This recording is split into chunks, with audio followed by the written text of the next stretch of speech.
दोस्तों, आज हम आपको दुख दरिद्रता का नाश करने वाली अघोरी बाबा भोलेनाथ की अत्यंत पावन कथा सुनाने वाले हैं, जिसका वर्णन भोलेनाथ पुराण में भी मिलता है।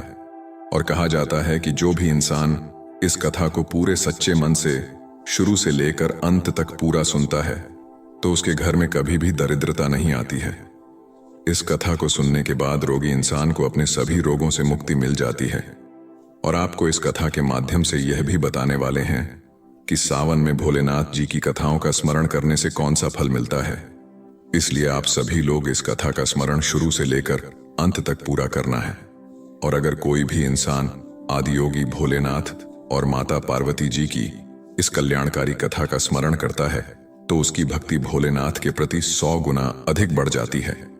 अगर आप आदियोगी भोलेनाथ जी के भक्त हैं तो आप आदियोगी भोलेनाथ जी का अनादर ना करें।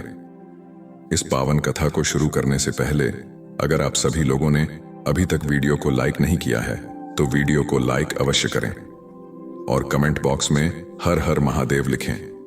दोस्तों, स्वागत है आपका। अकेला व्यक्ति हर बार यूट्यूब चैनल में आप लोगों का ज्यादा समय नष्ट ना करते हुए कथा को शुरू करते हैं। दोस्तों, एक समय की बात है।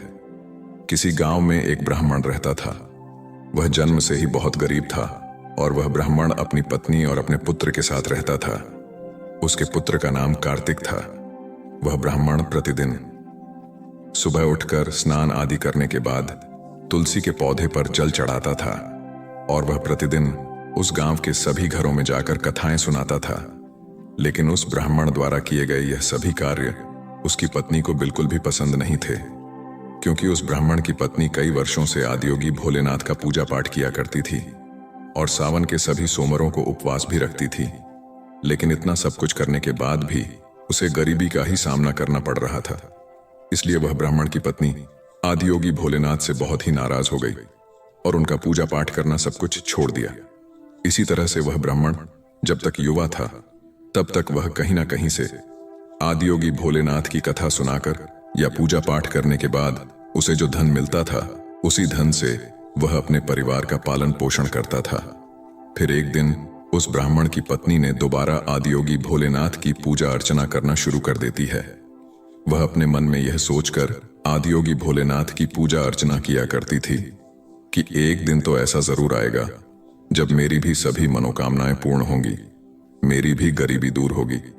लेकिन उसके द्वारा इतनी पूजा पाठ करने के बाद भी उसे अपने पूजा पाठ करने का कोई फल नहीं मिल पा रहा था, जिससे वह बहुत ही दुखी हो जाती है और मन ही मन अपने आप को कोसने लगती है कि हमने ऐसा कौन सा पाप किया है जिसकी वजह से हमें इतनी गरीबी का सामना करना पड़ रहा है।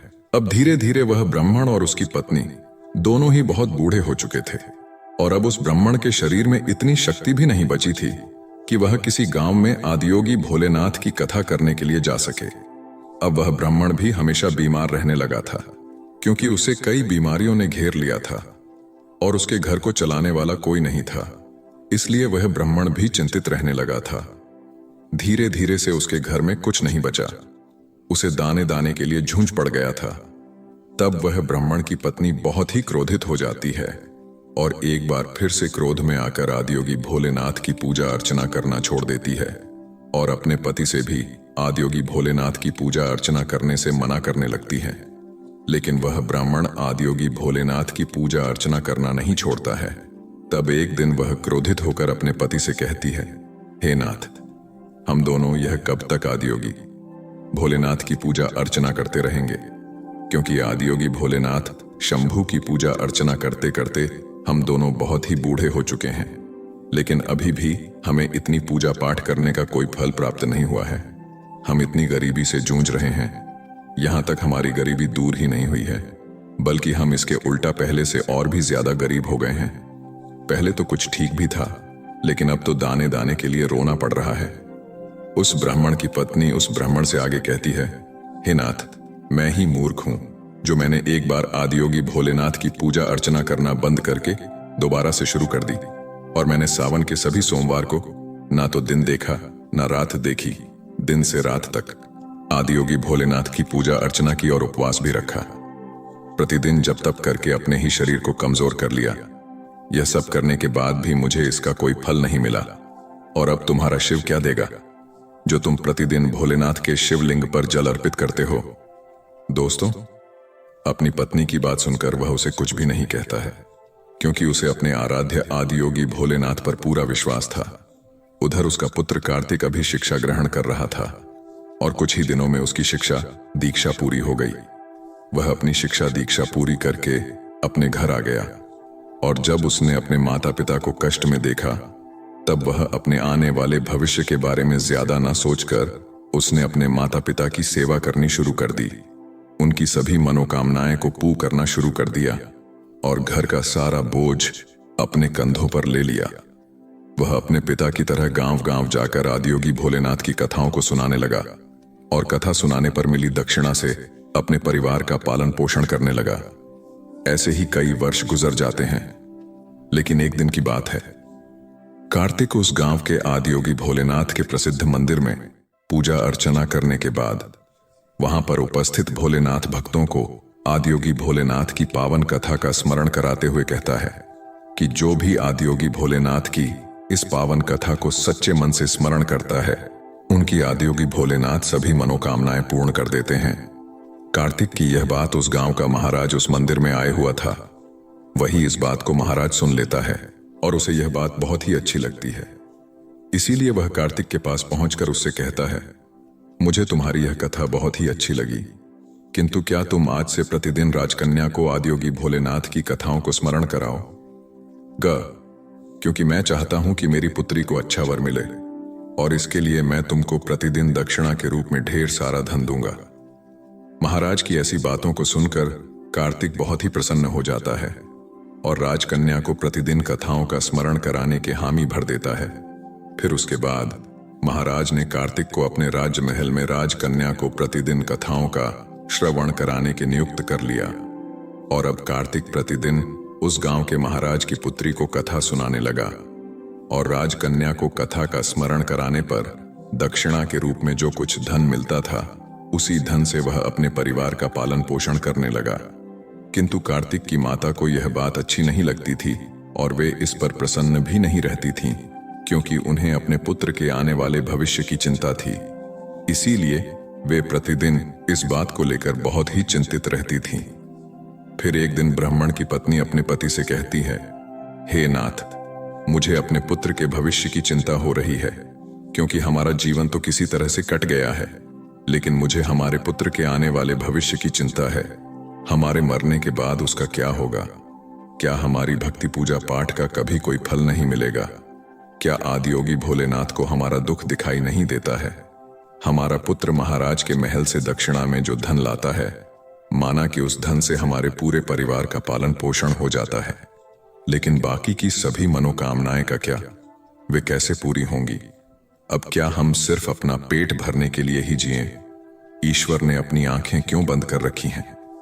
क्या हमारे पुत्र को हमारी तरह ही जीवन भर गरीब रहना पड़ेगा? दोस्तों, जब माता पार्वती जी ने उस ब्राह्मण की पत्नी की करुण पुकार को सुनी, तब वे शीघ्र ही आदियोगी भोलेनाथ के पास जा पहुंची।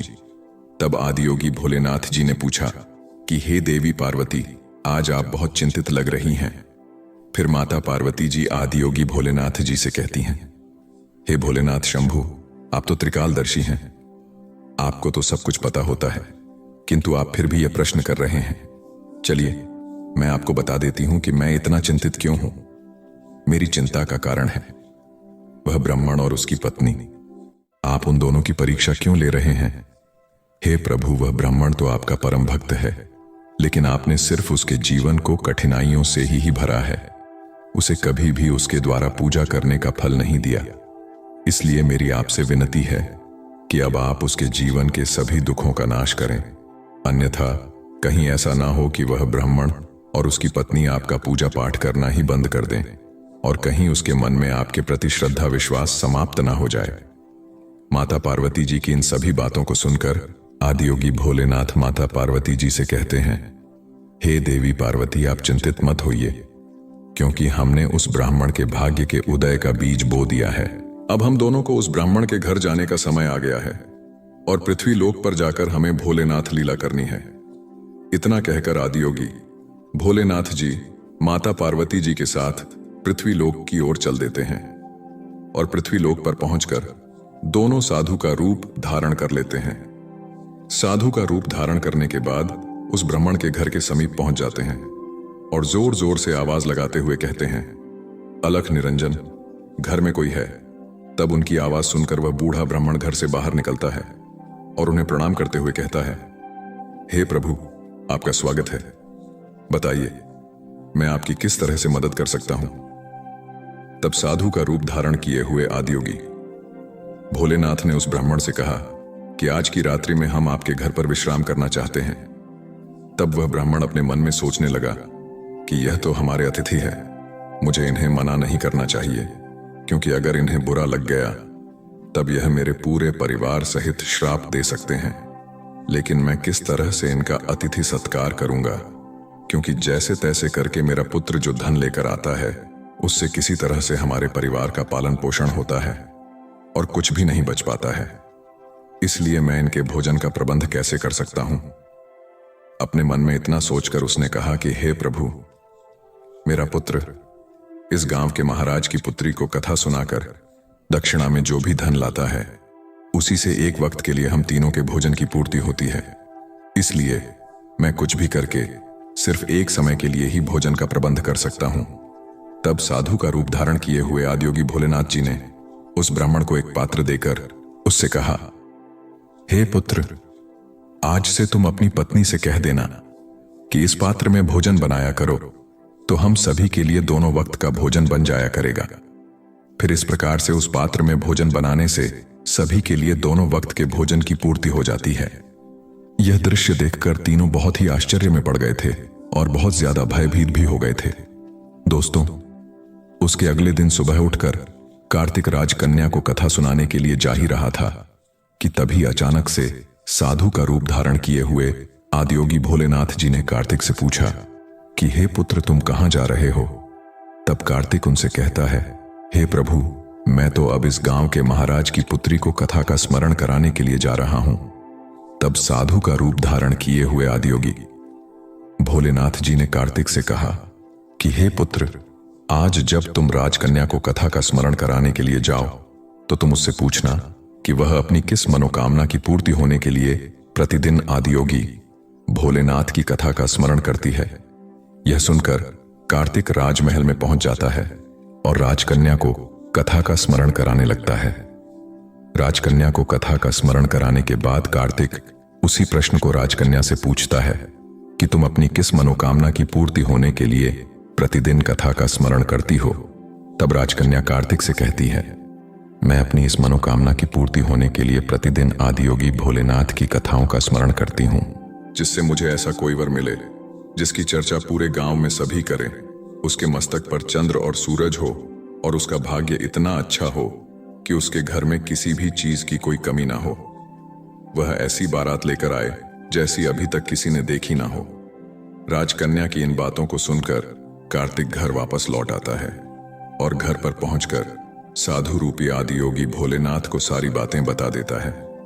तब आदियोगी भोलेनाथ कार्तिक से कहते हैं, हे पुत्र, ठीक है, अब अगले दिन जब तुम राजकन्या को कथा का स्मरण कराने के लिए जाना तब फिर से वही प्रश्न पूछना। अगर राजकन्या तुम्हें फिर से कल वाली बातें बताए तब तुम मुझसे शीघ्र यह कह देना कि तुम्हें जैसा वर चाहिए वैसा सिर्फ मैं ही हूं। इतना कहकर वहां से भाग आना। तब कार्तिक उस साधु रूपी आदियोगी भोलेनाथ जी से कहता है, हे प्रभु, कहां मैं एक गरीब ब्राह्मण और कहां वह इस गांव के महाराज की पुत्री। भला हमारा विवाह कैसे हो सकता है, और मेरा घर तो उसके द्वारा दी दक्षिणा पर चलता है। लेकिन जब यह बात महाराज को पता चलेगी कि मैं उसकी पुत्री से विवाह करना चाहता हूं तो वह मुझे मेरे पूरे परिवार के साथ मृत्यु दंड दे देगा। इसीलिए आप मुझे क्षमा कर दीजिए, क्योंकि मैं ऐसा नहीं कर सकता हूं। कार्तिक की बात सुनकर साधु रूपी आदियोगी भोलेनाथ जी ने कार्तिक से कहा कि हे पुत्र, ठीक है, हम अभी तुम्हें तुम्हारे पूरे परिवार के साथ अपने अभिशाप से भस्म कर देते हैं। वैसे ही कार्तिक पहले से ही उनके चमत्कार से बहुत डरा हुआ था। उनकी ऐसी बातों को सुनकर और ज्यादा भयभीत हो गया था और अपने मन में सोचने लगा कि मुझे और मेरे परिवार सहित महाराज साहब तो बाद में मृत्यु दंड देंगे, उससे पहले यह तो अभी ही अपने श्राप से भस्म कर देंगे। अपने मन में इतना सोचकर फिर उसने ऐसा करने का उन्हें विश्वास दिलाया और राजकन्या को आदियोगी भोलेनाथ जी की कथा का स्मरण कराने के लिए राजमहल की तरफ निकल गया। राजमहल पहुंचकर वह राजकन्या को आदियोगी भोलेनाथ जी की कथा का स्मरण कराने लगा।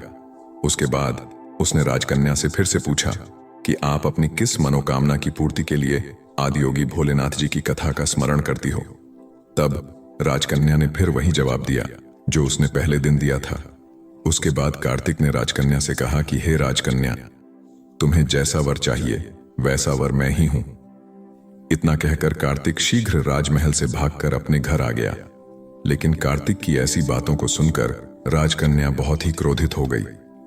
फिर उसने अपनी एक दासी को बुलाकर उसे सब कुछ बता दिया और कहा कि मेरी यह पूरी बात महाराज को बता देना।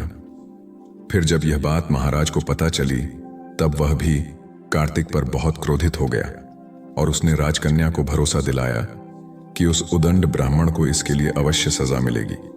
फिर महाराज ने शीघ्र ही अपने मंत्रियों को दरबार में बुला लिया और उनसे विचार विमर्श करने लगा। तभी उसके महामंत्री ने उस महाराज से कहा कि हे राजन, उसने अपराध तो फांसी दिए जाने वाला किया है, लेकिन वह तो एक ब्राह्मण है। क्योंकि अगर आप उसे फांसी दे देते हो तब आपको एक ब्रह्म हत्या का घोर पाप लगेगा। इसलिए हमें उसे कुछ अलग से दंडित करना चाहिए जिससे आपको ब्रह्म हत्या का घोर पाप भी ना लगे। दोस्तों, फिर महाराज काफी देर तक विचार विमर्श किया और अपने कुछ सैनिकों को बुलाकर उनसे कहा कि उस ब्राह्मण के घर जाओ और उससे कह देना कि महाराज साहब तुम्हारे साथ अपनी पुत्री का विवाह करने के लिए तैयार हैं, लेकिन उनकी कुछ शर्तें हैं जिन्हें अगर आप पूरा नहीं कर पाए तो तुम्हें और तुम्हारे पूरे परिवार के साथ मृत्युदंड दे देंगे। महाराज साहब की पहली शर्त है कि सभी बारातियों के ठहरने के लिए कई सारे बारात घर बनाए जाएं। सभी बारात घर बारातियों से भरे होने चाहिए। कोई भी बारात घर खाली नहीं बचना चाहिए। दूसरी शर्त यह है कि बारातियों के अतिथि सत्कार में बनाया गया भोजन बचना नहीं चाहिए। तीसरी शर्त यह है कि ऐसी अद्भुत बारात होनी चाहिए जिसकी प्रशंसा इस गांव के सभी लोग करें, और अगर बारात के पहुंचने पर हमारी कोई भी शर्त अधूरी पाई जाती है तब बारात में आए हुए सभी बारातियों को भी मृत्युदंड दे दिया जाएगा। महाराज का आदेश पाकर वे सैनिक कार्तिक के घर की तरफ निकल जाते हैं। उधर कार्तिक घर पहुंचकर साधु रूपी आदियोगी भोलेनाथ जी को सारी बात बता देता है कि आपके कहे अनुसार कहने पर राजकन्या बहुत ही क्रोधित हो गई थी। अब शीघ्र ही फांसी का संदेश पहुंचने ही वाला है। इतने में महाराज के वे सैनिक जोर जोर से दरवाजा खटखटाने लगते हैं। दरवाजा खटखटाने की आवाज सुनकर कार्तिक के पिता दरवाजा खोलते हैं। तब वे सैनिक उसके पिता से कहते हैं, क्या तुम्हारा ही पुत्र राजकन्या से विवाह करना चाहता है? चलो ठीक है। महाराज साहब ने भी अपनी पुत्री से विवाह करने के लिए अनुमति दे दी है, लेकिन महाराज साहब की कुछ शर्तें हैं जिन्हें पूरा करना ही पड़ेगा, नहीं तो तुम्हारे पूरे परिवार को मृत्युदंड दे दिया जाएगा। उन सैनिकों की बात सुनकर कार्तिक के पिता बहुत ही भयभीत हो जाते हैं और उनसे कहते हैं, हे सैनिकों, हमें महाराज साहब की किन शर्तों को पूरा करना पड़ेगा, उन शर्तों हमें बताने का कष्ट करें। तब महाराज के वे सैनिक कार्तिक के पिता से कहते हैं, हे ब्राह्मण, महाराज साहब की पहली शर्त है कि सभी बारातियों के ठहरने के लिए कई सारे बारात घर बनाए जाएं। सभी बारात घर बारातियों से भरे होने चाहिए। कोई भी बारात घर खाली नहीं बचना चाहिए। दूसरी शर्त है कि बारातियों के अतिथि सत्कार में बनाया गया भोजन बचना नहीं चाहिए। तीसरी शर्त यह है कि ऐसी अद्भुत बारात होनी चाहिए जिसकी प्रशंसा इस गांव के सभी लोग करें, और अगर बारात के पहुंचने पर हमारी कोई भी शर्त अधूरी पाई जाती है तब बारात में आए हुए सभी बारातियों को भी मृत्युदंड दे दिया जाएगा। महाराज के सैनिकों की बात सुनकर कार्तिक और उसके पिता बहुत ही भयभीत हो जाते हैं, यहां तक कि उनके हाथ पैर तक कांपने लगते हैं। तब साधु रूपी आदियोगी भोलेनाथ जी ने उनसे कहा कि तुम मत डरो, बल्कि अपना उत्तर देकर महाराज के सैनिकों को विदा करो कि आप विवाह की तैयारी शुरू करें। हम बारात वाले दिन बारात लेकर पहुंच जाएंगे। फिर कार्तिक ने अपना उत्तर उन सैनिकों को बताकर उन्हें विदा कर दिया और वह सैनिक राजमहल पहुंचकर महाराज को सारी बातें सुना देते हैं। लेकिन जब महाराज को कार्तिक की तरफ से सकारात्मक उत्तर प्राप्त होता है तब वह बड़े ही आश्चर्य में पड़ जाता है और वह अपने मन में सोचने लगता है, आखिर वह गरीब ब्राह्मण किसके भरोसे पर इतनी दुर्लभ शर्त के बावजूद भी मेरी पुत्री से विवाह करने के लिए तैयार है? क्या मेरा कोई दुश्मन उसका साथ दे रहा है? इसी तरह के कई विचार उसके मन में उठते रहते थे। उसके बाद उसने उस गांव के कई घरों को बारात घर की तरफ सजवा दिया और कई सारे तंबू का प्रबंध भी कर दिया। महाराज यह सब यह सोचकर कर रहा था कि कहां वह ब्राह्मण इतने अधिक बारातियों को ला पाएगा, और जब अधिक बाराती ना आने पर वह मेरी शर्त हार जाएगा, फिर वह उसे पूरे परिवार सहित मृत्युदंड दे देगा।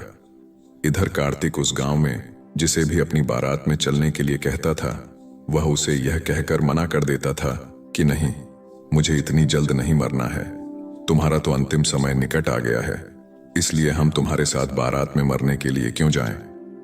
उन सभी की ऐसी बातों को सुनकर कार्तिक बहुत ही परेशान रहने लगा था, क्योंकि अभी तक उसके साथ बारात में चलने के लिए कोई भी इंसान तैयार नहीं हुआ था। फिर विवाह का दिन भी आ गया और विवाह वाले दिन कार्तिक और भी ज्यादा चिंतित था। जब साधु रूपी आदियोगी भोलेनाथ जी ने कार्तिक को बहुत परेशान देखा, तब वे कार्तिक से बोले कि हे पुत्र, आज तो तुम्हारा विवाह है और आज के दिन भी तुम इतना परेशान हो रहे हो। बताओ, तुम किसी बात को लेकर इतना चिंतित हो रहे हो? तुम हमारे रहते हुए चिंतित मत हो, हम तुम्हारे साथ हैं। तब कार्तिक ने आदियोगी भोलेनाथ जी से कहा कि हे प्रभु, क्या फायदा आपको बताने का, मेरा तो भाग्य ही खराब है। वैसे भाग्य में जो लिखा होता है वही होता है। यही कहकर तैयार होकर उनके साथ राजमहल की तरफ चल देता है। दोस्तों, फिर आदियोगी भोलेनाथ जी ने कार्तिक की बारात में चलने के लिए सभी देवताओं, भूत प्रेतों और गंधर्व को इंसान रूप में कार्तिक की बारात में चलने के लिए आमंत्रित कर लिया और कार्तिक की बारात में शामिल कर लिया, जिसके कारण सभी बारात नाचते हुए बारात घर पहुंच गए। जब कार्तिक की बारात पहुंची तब इतने सारे बाराती आए हुए थे कि महाराज द्वारा सजवा गए सभी बारात घर और यहां तक कि सभी तंबू बारातियों से भर गए और कुछ बारात तो बिना तंबू के बाहर ही रह गए। फिर जब महाराज के पास सूचना भिजवाई गई कि बारातियों के ठहरने के लिए बारात घर और तंबू में जगह नहीं बची है, ठहरने के लिए और प्रबंध कराया जाए, तब महाराज अपने मन में सोचने लगा कि अभी तो कोई भी उसके साथ बारात में आने के लिए तैयार नहीं था और अब कहां से इतने बाराती आ गए हैं, मुझे एक बार चलकर देखना चाहिए। इतना सोचकर महाराज तुरंत ही वहां पहुंच गया और जब आदियोगी भोलेनाथ जी ने महाराज को बारात में आया हुआ देखा, तब उन्होंने शुक्र और शनिदेव को बच्चा का रूप धारण करवा दिया और उन्हें भूख के कारण विलाप करवा दिया। इधर जब उस महाराज ने दोनों बच्चों को जोर जोर से विलाप करते हुए देखा, तब उसने आदियोगी भोलेनाथ जी के पास पहुंचकर उनसे पूछा कि हे महात्मा, यह बच्चे इतना विलाप क्यों कर रहे हैं? तब साधु रूपी आदियोगी भोलेनाथ जी ने उस महाराज को जवाब देते हुए कहा कि यह दोनों बच्चे बहुत भूखे हैं, इसलिए यह इतना विलाप कर रहे हैं। फिर महाराज ने उन दोनों बच्चों को भोजन करने वाले स्थान पर भेज दिया। उसके कुछ ही देर बाद महाराज के सैनिकों ने उनके पास आकर बताया कि हे राजन, वे दोनों बच्चों ने तो सारा भोजन समाप्त कर दिया है और फिर भी वे दोनों जोर जोर से चिल्ला रहे हैं कि उन्हें भूख लगी है। अपने सैनिकों की ऐसी बातों को सुनकर महाराज बहुत ही परेशान हो जाता है, क्योंकि अब उसका सारा अहंकार चूर चूर हो गया था। फिर वह साधु रूपी आदियोगी भोलेनाथ जी के चरणों में अपने दोनों हाथों को जोड़कर बैठ गया और उनसे कहने लगा कि हे साधु महाराज, अब मेरी लाज आपके ही हाथ में है। तब आदियोगी भोलेनाथ जी ने उस महाराज से कहा कि कोई बात नहीं, सब कुछ ठीक हो जाएगा, आप राजमहल जाकर बारात की अगुवानी की तैयारी शुरू कीजिए। फिर महाराज ने उस गांव के सभी घरों को अच्छी तरह से सजवा और पूरे गांव को एकदम दुल्हन की तरह सजाया गया। कार्तिक भी विवाह की पोशाक में किसी राजकुमार से कम नहीं लग रहा था। कार्तिक के सेहरे को चांद और सूरज से सजाया गया था और अगुवानी के समय कार्तिक एक सुंदर से रथ में बैठकर राजमहल की तरफ जाने लगा। उस रथ के आगे कई सारे बाराती बैंड बाजे नाच रहे थे और कई बाराती हाथ में मुद्राएं लेकर एक दूसरे पर न्यौछावर करके इधर उधर उछाल रहे थे। कार्तिक की बारात के ऐसे दृश्य को देखकर उस गांव के कुछ लोग कहने लगे कि इस ब्राह्मण का भाग्य तो देखो, इसके मस्तक के सेहरे को चांद और सूरज से सजाया गया है और इसके चारों तरफ से इस प्रकार धन लक्ष्मी उछाली जा रही है जैसे किसी धनवान महाराज की बारात निकल रही है। और ऐसी बारात तो हमने अपने जीवन में कभी देखी भी नहीं है और ना आगे देखने की उम्मीद है। यह ब्राह्मण तो भाग्य का बहुत धनी है। प्रजा की ऐसी बातों को सुनकर माता पार्वती जी आदियोगी भोलेनाथ जी से कहती हैं, हे प्रभु, यह तो सत्य है कि आपकी कृपा जिस भी इंसान पर हो जाती है उसके लिए अन्न धन के ताले खुल जाते हैं। तब आदियोगी भोलेनाथ जी माता पार्वती जी से कहते हैं, हे देवी पार्वती, जो भी भक्त मेरी श्रद्धा भाव से पूजा अर्चना करते हैं मैं उनकी पूजा अर्चना का फल अवश्य देता हूं और उन्हें तभी तक दुखों को झेलना पड़ता है जब तक कि उनके पाप कर्म नष्ट नहीं हो जाते हैं। जैसे ही उनके पुण्य कर्मों का उदय होता है वैसे ही उसके भाग्य के बंद पड़े दरवाजे खुल जाते हैं। फिर कार्तिक और महाराज की पुत्री का विधिपूर्वक विवाह हो जाता है और वह राजकन्या को डोली में बिठाकर अपने घर ले आता है। दोस्तों, जो भी भक्त सावन मास में प्रतिदिन आदियोगी भोलेनाथ जी की कथाओं का स्मरण किया करती है उसे भी राजकन्या की तरह ही सुंदर व प्राप्त होता है, क्योंकि राजकन्या ने प्रतिदिन आदियोगी भोलेनाथ जी की कथाओं का स्मरण किया था, इसलिए उसे उसकी कामना के अनुसार अच्छा वर मिला था। आदियोगी भोलेनाथ जी और माता पार्वती जी की कृपा से अब कार्तिक बहुत ही धनवान इंसान बन गया था। उसके घर में किसी भी चीज की कोई कमी नहीं थी। उसके बाद कार्तिक की मां ने फिर से आदियोगी भोलेनाथ जी की पूजा अर्चना करना शुरू कर दी और प्रतिदिन ढेर सारा धन गरीबों में बांटना शुरू कर दिया और साथ ही साथ वह प्रतिदिन आदियोगी भोलेनाथ जी की कथाओं का स्मरण भी करने लगी थी। दोस्तों, आदियोगी भोलेनाथ जी की प्रतिदिन कथाओं का स्मरण करने और पूजा अर्चना करने का शुभ फल प्राप्त होता है। इसीलिए एक बार सावन मास में आदियोगी भोलेनाथ जी और माता पार्वती जी की कथा का स्मरण अवश्य करें। इससे आपकी सभी मनोकामनाएं अवश्य ही पूर्ण हो जाएंगी। दोस्तों, आप सभी लोगों को सावन मास में आदियोगी भोलेनाथ जी और माता पार्वती जी की यह पावन कथा कैसी लगी, आप कमेंट में अवश्य बताइएगा। और अगर आप सभी लोगों ने अभी तक हमारे चैनल को सब्सक्राइब नहीं किया है तो ऐसी ही ज्ञानवर्धक कहानियों के आप सभी लोग हमारे चैनल को भी सब्सक्राइब करें। साथ ही साथ कमेंट बॉक्स में हर हर महादेव लिखना ना भूलें। दोस्तों, तो चलिए अगली कहानी की ओर बढ़ते हैं। नमो बुद्धाय। आपके जीवन को बेहतर बनाने का एक सकारात्मक तरीका है कि आप हर दिन एक प्रेरणादायक कहानी जरूर सुनें।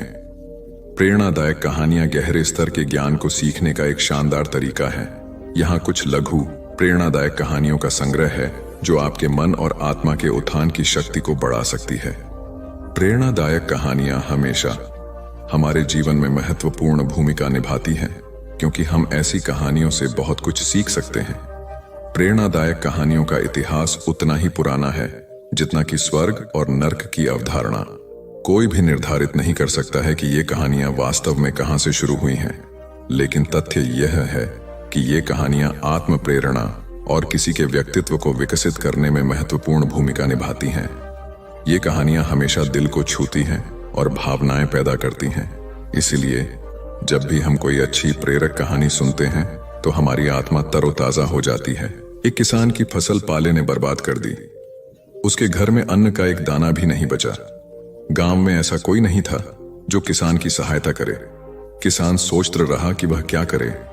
जब कोई उपाय नहीं सूझा तो वह एक रात जमींदार के बाड़े में जाकर उसकी एक गाय चुरा लाया। जब सुबह हुई तो उसने गाय का दूध दुहाकर अपने बच्चों को भरपेट पिलाया। उधर जमींदार के नौकरों को जब पता चला कि किसान ने जमींदार की गाय चुराई है तो उन्होंने जमींदार से शिकायत की। जमींदार ने पंचायत में किसान को बुलाया। पांचों ने किसान से पूछा, यह गाय तुम कहां से लाए?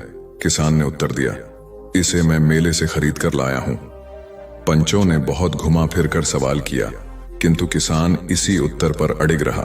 फिर पंचों ने जमींदार से पूछा, क्या यह गाय आपका ही है?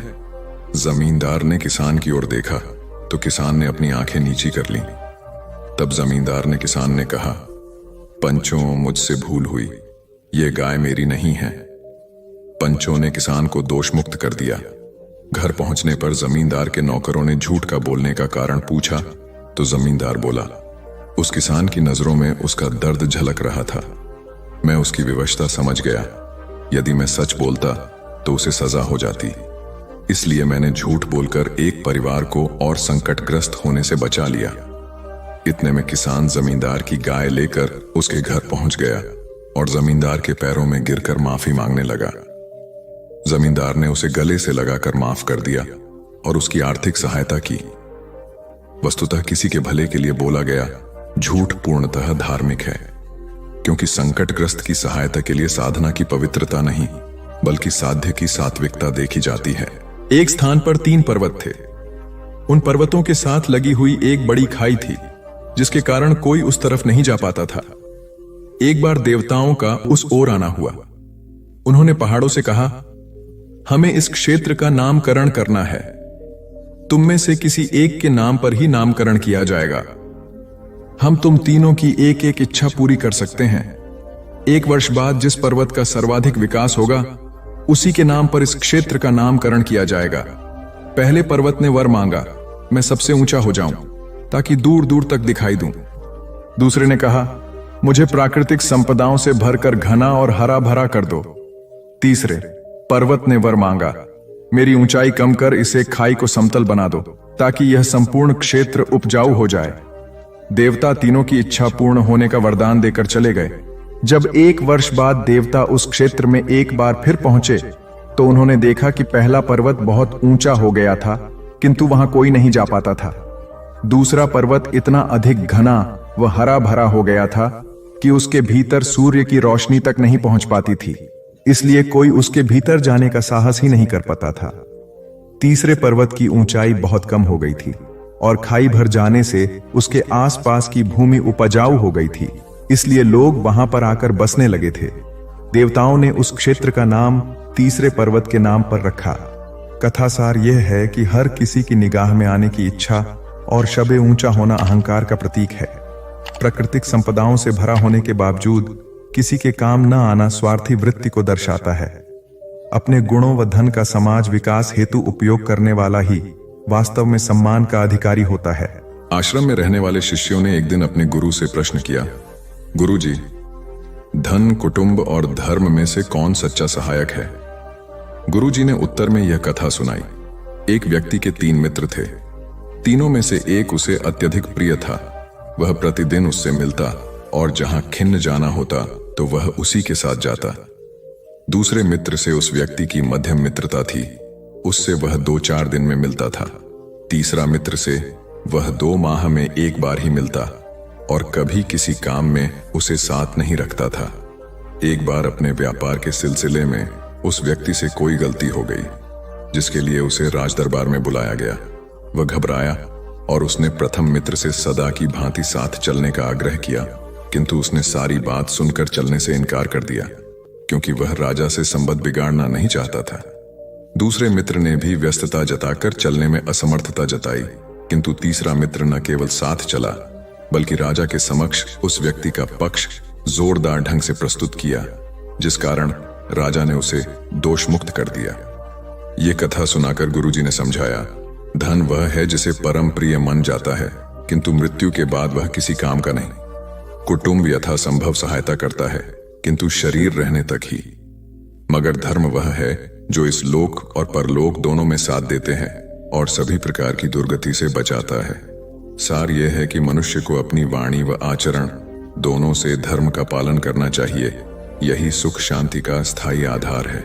एक दार्शनिक समस्याओं के अत्यंत सटीक समाधान बताते थे। एक बार उनके पास एक सेनापति पहुंचा और स्वर्ग नरक के विषय में जानकारी चाहिए। दार्शनिक ने उसका पूर्ण परिचय पूछा तो उसने अपने वीरतापूर्ण कार्यों के बारे में विस्तार बताया। उसकी बातें सुनकर दार्शनिक ने कहा, शक्ल सूरत से तो आप सेनापति नहीं भिखारी लगते हैं। मुझे विश्वास नहीं होता कि आप में हथियार उठाने की क्षमता भी होगी। दार्शनिक की अपमानजनक बातें सुनकर सेनापति को गुस्सा आ गया। उसने म्यान से तलवार निकाला ली। यह देखकर दार्शनिक ठहाका लगाते हुए बोले, अच्छा तो आप तलवार भी रखते हैं? यह शायद काठ की होगी। लोहे की होती तो अब तक आपके हाथ से छूटकर गिर गई होती। अब तो सेनापति आपसे बाहर हो गया। उसकी आंखें क्रोध से लाल हो गईं और वह दार्शनिक पर हमला करने को उद्यत हो गया। तभी दार्शनिक ने गंभीर होकर कहा, बस यही नरक है। क्रोध में उन्मत्त होकर आपने अपना विवेक खो दिया। और मेरी हत्या करने को तत्पर हो गए। दार्शनिक की बात सुनकर सेनापति ने शांत होकर तलवार म्यान में वापस रख ली। तब दार्शनिक ने कहा, विवेक जागृत होने पर व्यक्ति को अपनी भूलों का एहसास होने लगता है। मन शांत होने से स्थिरता आती है और दिव्य आनंद की अनुभूति होती है। यही यह है कि आत्म नियंत्रण से विवेक उपजता है, जिसके कारण अनुचित कर्म या व्यवहार पर रोक लगती है और जीवन में शांति व संतोष की अनुभूति होती है। एक सेठ ने संकल्प लिया कि 12 वर्ष तक वह प्रतिदिन कथा सुनेंगे। उनकी कामना थी कि उनकी धन संपदा बढ़ती रहे। ईश्वर के प्रति भक्ति भाव प्रदर्शित करने के लिए उन्होंने यह मार्ग चुना। संकल्प लेने के बाद कथा सुनाने के लिए ब्राह्मण की खोज आरंभ हुई। सेठ जी चाहते थे कि अत्यल्प पारिश्रमिक पर कार्य हो जाए, इसलिए उन्होंने अनेक ब्राह्मणों का साक्षात्कार लिया। अंत में उन्हें एक जैसा सदाचारी धर्मनिष्ठा ब्राह्मण मिला, जिसने 12 वर्ष तक बहुत कम पारिश्रमिक पर कथा सुनाना स्वीकार कर लिया। ब्राह्मण तय समय पर प्रतिदिन आता और सेठ जी को कथा सुना जाता। 12 वर्ष होने ही वाले थे कि सेठ जी को अत्यंत जरूरी व्यापारिक कार्य से बाहर जाना पड़ा। जाने के पूर्व उन्होंने जब यह बात ब्राह्मण को बताई तो वह बोला, आपके स्थान पर आपके पुत्र कथा सुन लेगा, यह धर्मानुसार ही है। सेठ जी ने शंका व्यक्त की, कथा सुनकर मेरा पुत्र वैरागी तो नहीं हो जाएगा? ब्राह्मण ने कहा, इतने वर्षों तक कथा सुनने के बाद आप सन्यासी नहीं बने तो 2-4 दिन में आपका पुत्र कैसे वैरागी बन जाएगा? सेठ से कहा, मैं तो कथा इसलिए सुनता था कि धार्मिकता का पुण्य मिले, किंतु कथा के प्रभाव से मैं वैरागी न बनूं। यह सुनकर ब्राह्मण बोला, क्षमा करें सेठ जी, आपको कथा का कोई पुण्य नहीं मिलेगा, क्योंकि आपकी धार्मिकता हार्दिक नहीं दिखावटी है और आप इसे स्वार्थवश कर रहे थे। सेठ जी निरुत्तर हो गए। एक महात्मा के शिष्यों में एक राजकुमार और एक किसान पुत्र भी शामिल थे।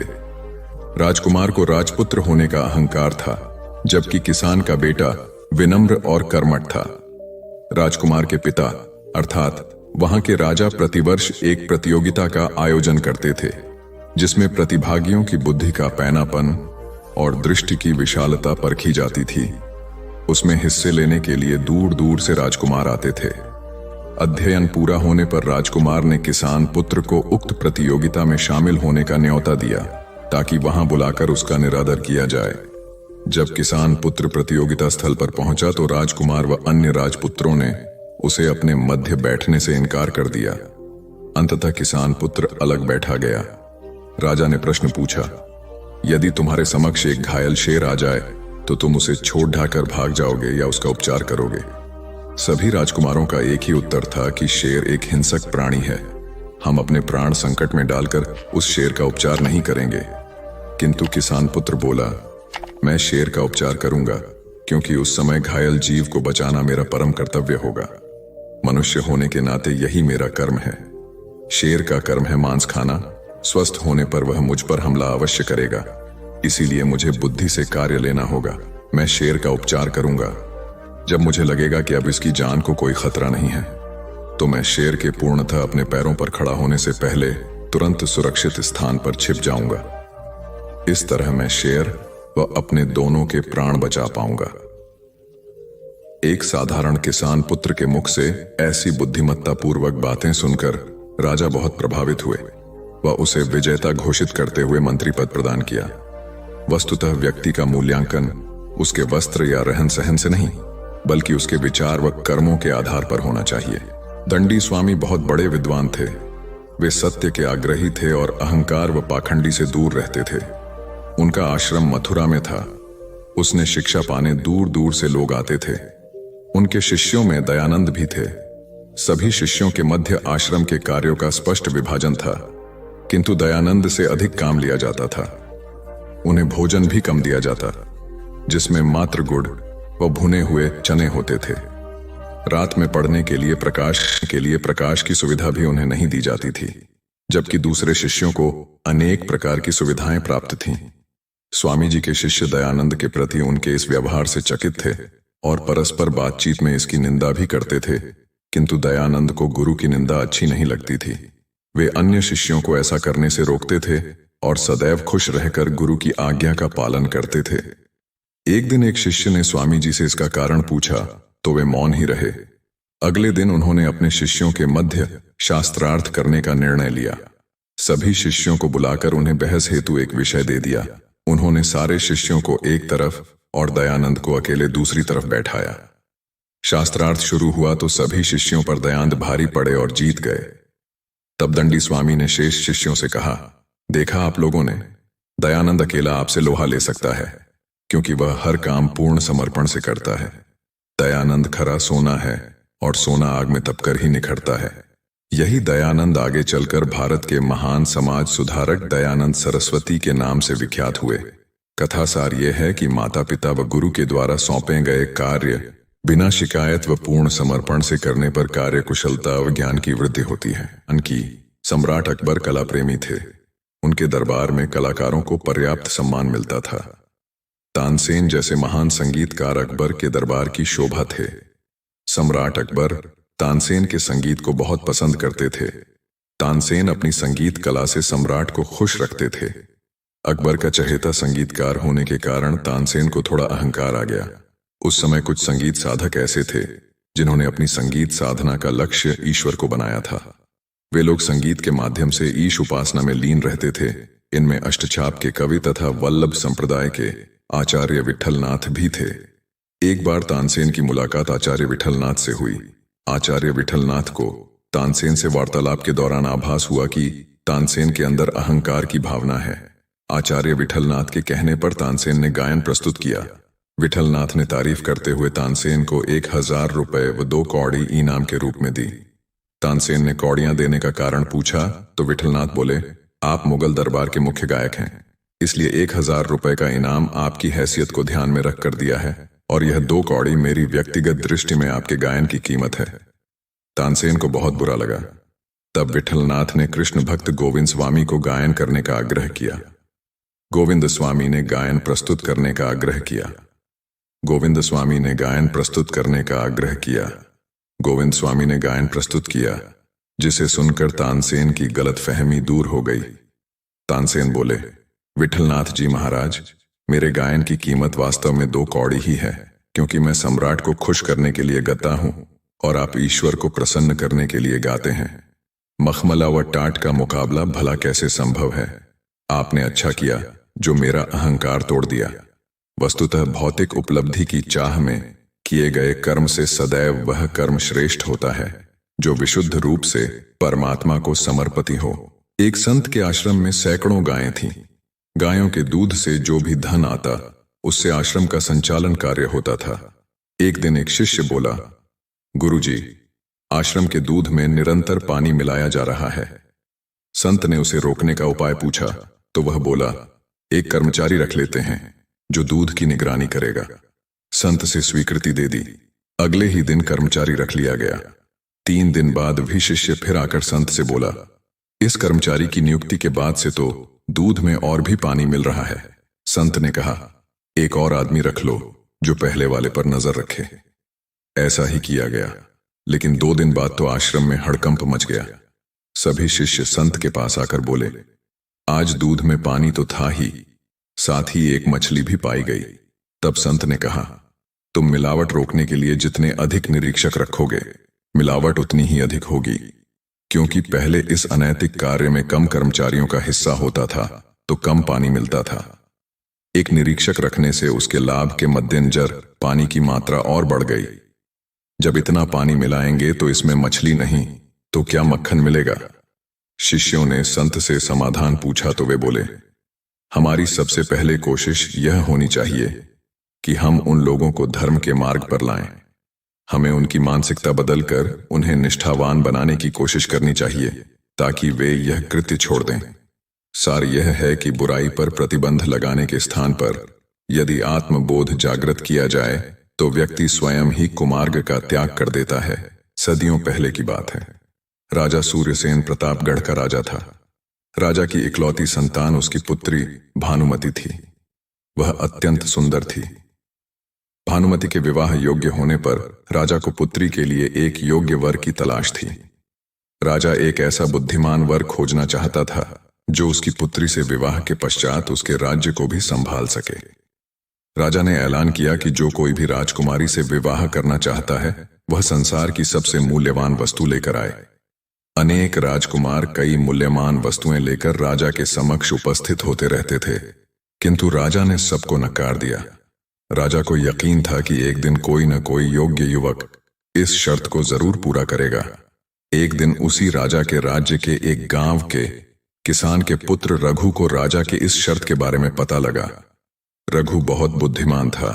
उसने विवेकपूर्ण तरीके से सोचा और फिर एक दिन 3 वस्तुएं लेकर राजा के दरबार में हाजिर हो गया। राजा से अनुमति पाकर वह बोला, मैं दुनिया की 3 सबसे महत्वपूर्ण वस्तुएं लाया हूं। मेरे हाथ में यह मिट्टी है जो हमें अन्न देती है, यह जल है जो अमूल्य है और इसके बिना जीवन संभव नहीं है। तीसरी वस्तु पुस्तक है। पुस्तकें ज्ञान का आधार होती हैं और ज्ञान के बिना सृष्टि का संचालन असंभव है। रघु की बुद्धिमता से राजा प्रभावित हुआ और उसने भानुमति का विवाह उससे करके उसे राज्य का योग्य उत्तराधिकारी घोषित कर दिया। सार यह है कि बुद्धि, विवेक और ज्ञान से कठिन प्रश्नों का हल निकल जाता है।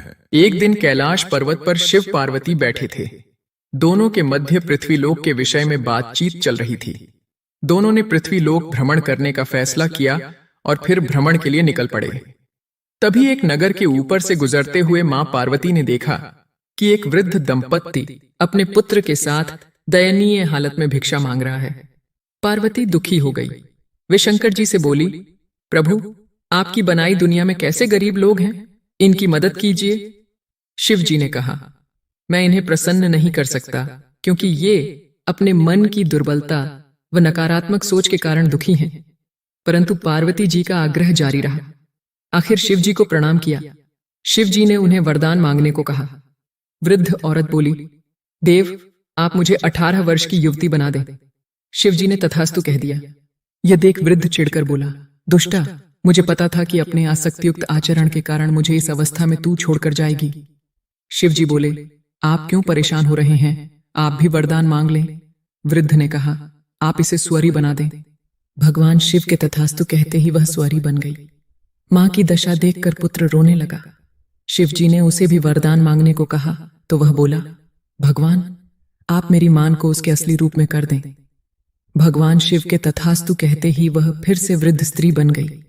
भगवान शिव ने कहा, आप लोगों ने अच्छा वरदान मांगने का अवसर खो दिया। यह कहकर शिव गायब हो गए। यह सब देख पार्वती ने शिव से कहा, प्रभु, आपने सत्य कहा था, अच्छा वरदान मांगते कैसे? आखिर मन की दुर्बलता ही बाहर आई। वस्तुतः असंयमी व असंतुष्ट लोग अच्छे अवसरों का लाभ नहीं उठा पाते और दुखी ही बने रहते हैं। किसी गांव में राम और श्याम नाम के 2 कुबड़े साथ साथ रहते थे। राम गरीब और श्याम अमीर था, किंतु दोनों में अच्छी मित्रता थी। एक दिन राम ने श्याम से कहा, भाई, मैं कब तक तुम्हारे ऊपर बोझ बनकर रहूंगा? यह सुनकर श्याम ने कहा, तुम मेरे कामों में मेरा हाथ बांटने लगो ताकि तुम्हारे मन में ग्लानि न रहे। अगले दिन से राम श्याम के कार्यों में सहयोग करने लगा। कुछ दिनों तक सब कुछ ठीक रहा, किंतु धीरे धीरे श्याम राम से अधिकाधिक काम करने लगा और उसे अपमानित भी करने लगा। उसके रूखे व्यवहार से दुखी हो राम ने उसका घर छोड़ दिया और जंगल की तरफ चल पड़ा। जंगल में राम की भेंट एक वृक्ष यक्ष से हुई। उसकी दुख भरी कहानी सुनकर यक्ष को उस पर दया आ गई। उसने राम के कुबड़ पर हाथ फिराया तो वह ठीक हो गया। फिर यक्ष ने उसे एक थैली देते हुए कहा, इसमें सोने की मोहरें हैं। यदि तुम सदैव सदाचरण करोगे तो यह थैली कभी तुम्हारा साथ नहीं छोड़ेगी। राम जब वापस गांव लौटा तो श्याम के मन में लोभ जागृत हुआ और वह भी जंगल पहुंच गया। यक्ष के पास जाकर अपना दुखड़ा रोने लगा, लेकिन यक्ष अपनी शक्ति से श्याम के झूठ को समझ गया। श्याम का लालच देखकर यक्ष ने उसकी पीठ पर एक और कुबर पैदा कर दिया और उसे भगा दिया। कथासार यह है कि व्यक्ति के कर्मों से ही उसका वर्तमान और भविष्य तय होता है। अतः कभी झूठ से आगे बढ़ने की मत सोचो, सदा सत्कर्मों की राह पर चलो। अपने काम को खुद नहीं समझे महत्वहीन। मुकेश दफ्तर में नए हैं। पहले वह दूसरे संस्थान में काम करते थे। अपना काम तल्लीनता से करते हैं, लेकिन चेहरा बताता है कि मुकेश अपने काम से खुश नहीं है। एक दिन इस बारे में पूछने पर उन्होंने कहा, जब काम में मन नहीं लगे तो चेहरा उदास हो ही जाता है। काम में मन क्यों नहीं लग रहा है? यह पूछने पर उन्होंने कहा, अरे यह भी कोई काम है। इसके बाद उन्होंने ढेर सारे तथ्यों के साथ अपने काम को महत्वहीन बताने की कोशिश की। उन्होंने यह भी कहा कि इस समय जो काम मेरे जिम्मे है उसके आधार पर दूसरे संस्थान में नौकरी भी नहीं मिलेगी। इस बात को मुकेश के रिपोर्टिंग मैनेजर मिस्टर कुमार को बताया गया। वह सुलझे हुए इंसान हैं। उन्होंने तरीके से मुकेश को समझाया कि उनका काम कैसे महत्वपूर्ण है। मिस्टर कुमार ने उनसे पूछा, मुकेश पहले अपने काम के बारे में बताइए। मुकेश ने कहा, मेरा काम यह देखना है कि हमारी कंपनी के प्रोडक्ट में कहां कहां गड़बड़ी है, उसे कैसे दूर किया जा सकता था, आगे ऐसा क्या किया जाए जिससे पुरानी खामियां फिर से सामने नहीं आए। मुकेश की बात खत्म होते ही मिस्टर कुमार ने कहा, यह जानकर अच्छा लगा कि आपको अपने काम की अच्छी समझ है। जैसा आपने कहा है उसके अनुसार आपका काम प्रोडक्ट को कैसे बेहतर बनाया जाए और उसके निर्माण के दौरान की खामियों को दूर करने से जुड़ा है। मुकेश ने हाँ में सर हिलाया। इसके बाद मिस्टर कुमार ने पूछा, जब प्रोडक्ट को लेकर इतनी बड़ी ही जिम्मेदारी कंपनी ने आपको दी है तब आप अपने काम को महत्वहीन क्यों समझते हैं? एक आम धारणा है कि जो लोग प्रोडक्ट के निर्माण से सीधे जुड़े हैं वही मेनस्ट्रीम में काम करते हैं, लेकिन हर काम मेनस्ट्रीम का होता है। अगर ऐसा नहीं होता तो कंपनी आपके ऊपर खर्च नहीं करती। कंपनी को पता है कि आपके काम का परिणाम प्रोडक्ट पर दिखेगा। इसलिए इस बात को मन से निकालिए कि आप जो काम कर रहे हैं उसकी पूछ नहीं है। ध्यान से देखेंगे तो लगेगा कि आपका काम ही सबसे महत्वपूर्ण है। एकता और समझदारी। ऊंचे आकाश में सफेद कबूतरों की एक टोली उड़कर जा रही थी। बहुत दूर जाना था उन्हें, लंबा रास्ता था। सुबह से उड़ते उड़ते थकान होने लगी थी। सूरज तेजी से चमक रहा था। कबूतरों को भूख लगने लगी थी। तभी उन्होंने देखा कि नीचे जमीन पर चावल के बहुत से दाने पड़े थे। कबूतरों ने एक दूसरे से कहा, चलो भाई थोड़ी देर रुककर कुछ खा लिया जाए, फिर आगे जाएंगे। एक बुजुर्ग कबूतर ने चारों ओर देखा। वहां दूर दूर तक कोई घर या मनुष्य दिखाई नहीं दे रहा था। फिर चावल के ये दाने यहां कहां से आए? बुजुर्ग कबूतर ने बाकी कबूतरों को समझाया, मुझे लगता है कि यहां कुछ गड़बड़ है, तुम लोग नीचे मत उतरो। लेकिन किसी ने भी उसकी बात नहीं सुनी। सभी कबूतर तेजी से उतरे, दाना चुगने लगे। इतने बढ़िया दाने बहुत दिनों के बाद खाने को मिले थे। वे बहुत खुश थे। जब सभी ने भरपेट खा लिया तो बोले, चलो भाई अब आगे चला जाए। लेकिन यह क्या? जब उन्होंने उड़ने की कोशिश की तो उड़ ही नहीं पाए। दोनों के साथ साथ वहां एक चिड़ीमार का जाल भी था जिसमें उनके पांव फंस गए थे। उन्हें अपनी गलती पर पछतावा हुआ। बूढ़ा कबूतर पेड़ पर बैठकर सब देख रहा था। उसने जब अपने साथियों को मुसीबत में देखा तो फौरन उड़ा और चारों ओर देखा। दूर उसे चिड़ीमार आता दिखाई दिया। वह फौरन लौटा और अपने साथियों को बताया। सब वहां से निकलने का उपाय सोचने लगे।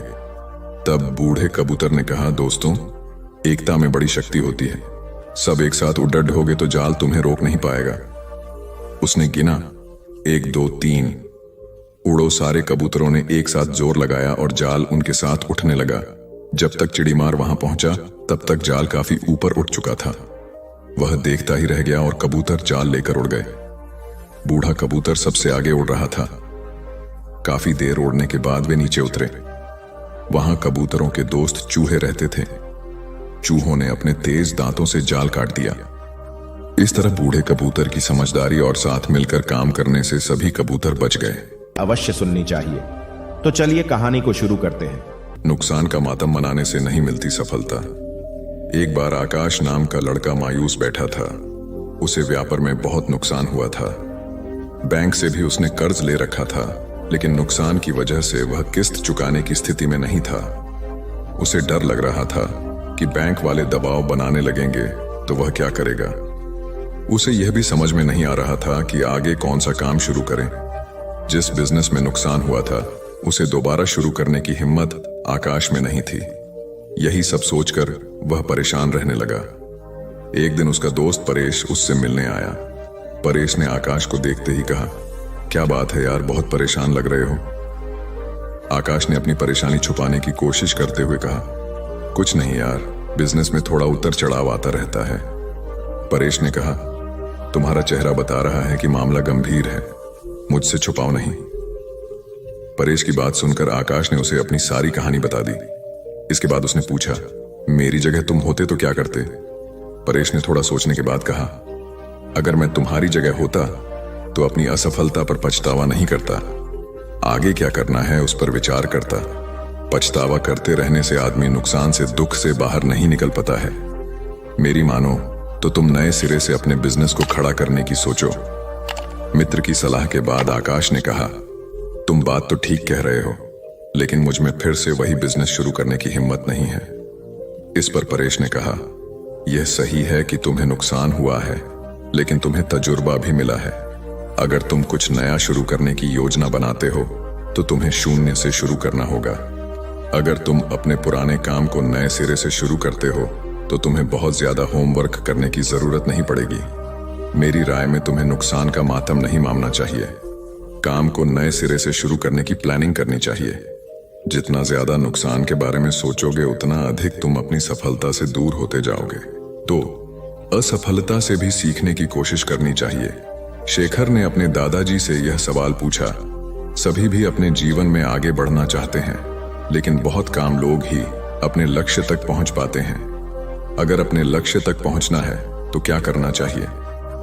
शेखर स्नातक अंतिम वर्ष का छात्र है और प्रतियोगिता परीक्षाओं की तैयारी कर रहा है। उसके दादाजी प्राइमरी स्कूल से रिटायर्ड शिक्षक हैं। उन्होंने शेखर का सवाल सुनने के बाद कहा, अपने लक्ष्य तक पहुंचने के लिए व्यक्ति को सबसे पहले खुद को असफलताओं को स्वीकार करने के लिए तैयार करना चाहिए। दादाजी का जवाब सुनने के बाद शेखर ने पूछा, मैं आपकी बात समझ नहीं पाया। आखिर अपने आप को असफलता के लिए तैयार कर सफलता कैसे पाई जा सकती है? शेखर का सवाल सुनने के बाद दादाजी ने कहा, इस बात को मैं तुम्हारा ही उदाहरण देकर समझता हूं। तुम इस समय प्रतियोगिता परीक्षाओं की तैयारी कर रहे हो। तुम अगले वर्ष होने वाली परीक्षाओं में बैठोगे। तुम यही सोचकर बैठोगे कि तुम्हें सफलता मिलेगी। दादाजी की बात पर शेखर ने हाँ में सिर हिलाया। इसके बाद दादाजी जी ने कहा, मान लो तुम अपने पहले प्रयास में असफल हो जाते हो तो तुम क्या करोगे? शेखर ने कहा, मुझे बहुत निराशा होगी। मैं तैयारी में अपनी तरफ से कहीं कमी नहीं छोड़ रहा हूं। दादाजी ने कहा, निराशा ही असफलता की जड़ है। वह कैसे? शेखर ने सवाल किया। दादाजी बोले, तुम्हें लगता है कि तुम्हारी तैयारी मुकम्मल है, लेकिन परीक्षा तो दूसरे की इच्छा पर निर्भर है। अगर तुम पहले प्रयास में असफल होने के बाद निराश हो जाते हो तो तुम्हारी आगे की तैयारी प्रभावित होगी। अगर तुम असफलता को अपनी कमियों को दुरुस्त करने का मौका मानोगे, तभी आगे की तैयारी में उन्हें दूर कर पाओगे। हर परीक्षार्थी यही सोचता है कि उसकी तैयारी पूरी है, लेकिन सफलता कुछ लोगों को ही मिलती है। ये वही लोग होते हैं जो अपनी असफलता से सीखते हैं ही और दूसरों की असफलता से भी सीखने की कोशिश करते हैं। एक शहर में एक बहुत अमीर व्यक्ति रहता था। उसका नाम तो था धनीमल, लेकिन था वह बेहद कंजूस। उसका कहना था कि अगर आप अपना पैसा अपने पास रखेंगे तो सबको पता चल जाएगा कि आपके पास बहुत पैसे हैं। फिर चोर डाकू आपके पीछे पड़ जाएंगे और सारा पैसा लूट कर ले जाएंगे। इसलिए वह अपना सारा पैसा छिपा कर रखता था और खुद एक बहुत गरीब व्यक्ति के समान रहता था। पैबंद लगे कपड़े, घिसे हुए जूते, रूखा सूखा खाना, यह सब देखकर लोग उसे भिखारी समझते थे। जिनको पता था कि वह धनवान है, वे उसे कंजूस कहकर बुलाते थे। एक दिन धनीमल को अपनी संपत्ति को चोरों से बचाने का एक बहुत बढ़िया उपाय समझ में आया। उसने सारे पैसों से बहुत सा सोना खरीद लिया और फिर सारे सोने को पिघलाकर उसका एक बड़ा सा गोला बना लिया। उसने शहर के बाहर जाकर एक पुराने कुएं के पास एक गड्ढा खोदा और सोने का वह गोला उसमें डालकर गड्ढा बंद कर दिया। वह अब निश्चिंत था। अपनी तसल्ली के लिए वह रोज रात को आकर गड्ढे में देख लेता था कि उसका सोना वहां है या नहीं। उसे विश्वास था कि कोई भी चोर इस जगह के बारे में नहीं जान पाएगा, लेकिन ऐसा नहीं हुआ। धीरे धीरे पूरे शहर में यह चर्चा होने लगी कि धनीमल रात में शहर के बाहर जाकर कुछ करता है। एक रात जब उसने गड्ढा खोद कर देखा तो सोना वहां से गायब था। उसे गहरा सदमा लगा और वह चीख कर रोने लगा। उसके रोने की आवाज सुनकर बहुत से लोग वहां आ गए। धनीमल रो रो कर अपना दुख बताने लगा। तब उसके एक पड़ोसी से उसे कहा, धनीमल, तुम एक भारी पत्थर इस गड्ढे में रख दो और समझ लो कि वही तुम्हारा सोना है। यह सुनकर धनीमल को बहुत गुस्सा आया। तुम मेरे सोने को पत्थर जैसे बता रहे हो। वह बोला, देखो धनीमल, वह सोना तुम कभी इस्तेमाल तो करते नहीं थे। एक पत्थर की तरह यहाँ उसे दबा कर रख दिया था, तो फिर यहाँ सोना हो या पत्थर, क्या फर्क पड़ता है? उसका पड़ोसी बोला। बात तो ठीक ही थी। धनीमल ने बहुमूल्य सोने को पत्थर के समान मूल्यहीन बना दिया था। उसके बाद धनीमल ने मेहनत करके फिर पैसे कमाए, लेकिन अब वह कंजूस नहीं रहा था। अपने पैसे को वह अपने ऊपर और दूसरे लोगों की सहायता के लिए खर्च करता था। जीवन साथी सबसे अजीज होता है। कॉलेज में हैप्पी मैरिड लाइफ पर एक कार्यक्रम हो रहा था, जिसमें कुछ शादीशुदा जोड़े हिस्सा ले रहे थे। जिस समय प्रोफेसर मंच पर आए, उन्होंने नोट किया कि सभी पति पत्नी शादी पर जोक कर हंस रहे थे। ये देखकर प्रोफेसर ने कहा कि चलो पहले एक गेम खेलते हैं, उसके बाद अपने विषय पर बातें करेंगे। सभी खुश हो गए और कहा, कौन सा गेम? प्रोफेसर ने एक मैरिड लड़की को खड़ा किया और कहा कि तुम ब्लैक बोर्ड पे ऐसे 25-30 लोगों के नाम लिखो जो तुम्हें सबसे अधिक प्यारे हों। लड़की ने पहले तो अपने परिवार के लोगों के नाम लिखे, फिर अपने सगे संबंधी, दोस्तों, पड़ोसी और सहकर्मियों के नाम लिख दिए। अब प्रोफेसर ने उसमें से कोई भी कम पसंद वाले 5 नाम मिटाने को कहा। लड़की ने अपने सहकर्मियों के नाम मिटा दिए। प्रोफेसर ने और 5 नाम मिटाने को कहा। लड़की ने थोड़ा सोचकर अपने पड़ोसियों के नाम मिटा दिए। अब प्रोफेसर ने और 10 नाम मिटाने को कहा। लड़की ने अपने सगे संबंधी और दोस्तों के नाम मिटा दिए। अब बोर्ड पर सिर्फ 4 नाम बचे थे, जो उसके मम्मी पापा, पति और बच्चे का नाम था। अब प्रोफेसर ने कहा, इसमें से और 2 नाम मिटा दो। लड़की असमंजस में पड़ गई। बहुत सोचने के बाद, बहुत दुखी होते हुए उसने अपने मम्मी पापा का नाम मिटा दिया। सभी लोग स्तब्ध और शांत थे, क्योंकि वो जानते थे कि ये गेम सिर्फ वो लड़की ही नहीं खेल रही थी, उनके दिमाग में भी यही सब चल रहा था। अब सिर्फ 2 ही नाम बचे थे, पति और बेटे का। प्रोफेसर ने कहा, और एक नाम मिटा दो। लड़की अब सहमी सी रह गई। बहुत सोचने के बाद रोते हुए अपने बेटे का नाम काट दिया। प्रोफेसर ने उस लड़की से कहा, तुम अपनी जगह पर जाकर बैठ जाओ, और सभी की तरफ गौर से देखा और पूछा, क्या कोई बता सकता है कि ऐसा क्यों हुआ कि सिर्फ पति का ही नाम बोर्ड पर रह गया? कोई जवाब नहीं दे पाया। सभी मुंह लटकाकर बैठे थे। प्रोफेसर ने फिर उस लड़की को खड़ा किया और कहा, ऐसा क्यों? जिसने तुम्हें जन्म दिया और पाल पोस कर इतना बड़ा किया, उनका नाम तुमने मिटा दिया। और तो और, तुमने अपनी कोख से जिस बच्चे को जन्म दिया, उसका भी नाम तुमने मिटा दिया।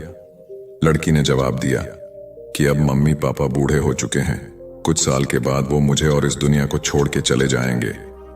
मेरा बेटा जब बड़ा हो जाएगा तो जरूरी नहीं कि वो शादी के बाद मेरे साथ ही रहे, लेकिन मेरे पति जब तक मेरी जान में जान है, तब तक मेरा आधा शरीर बन के मेरा साथ निभाएंगे।